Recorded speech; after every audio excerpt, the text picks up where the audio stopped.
Good day everyone, I'm John Henrik Tiasenyon. I'm from BTV 3 FFSMB, and now we're going to tackle about the 4 types of coffee beans.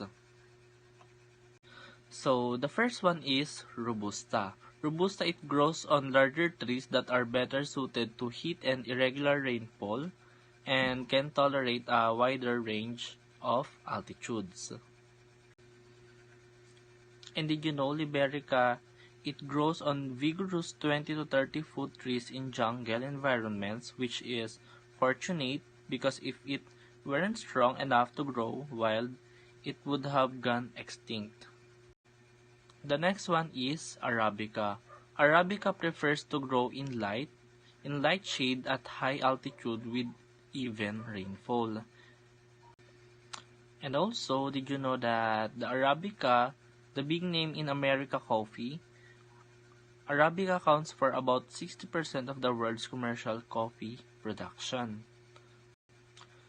So the third one is Excelsa. Excelsa is a recently reclassified as a variety of Liberica. However, even though the plants may be taxonomically similar, the actual coffee is so dramatically different that we still think of them as entirely separate spices. And also, the Excelsa coffee bean grows on a coffee plant that is part of the Liberica coffee plant group. Excelsa coffee can be grown in locations that those other beans.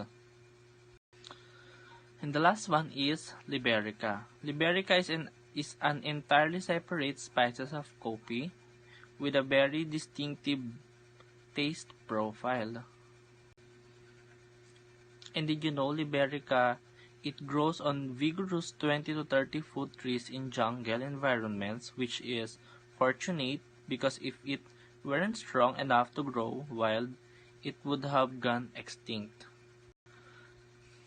So after that, let's move on to the 3 methods of processing coffee. The first one is wet method process. Wet method process, the coffee cherries are hand-picked and then soaked in water for 6 to 12 hours. They are washed to be clean and water is gently sprayed over them to remove the pulp and any debris. So the next one is dry method process. Dry method process is the oldest, most natural, and the cheapest method. This is where the fruit either dries on the tree or the tree is shaken or stripped.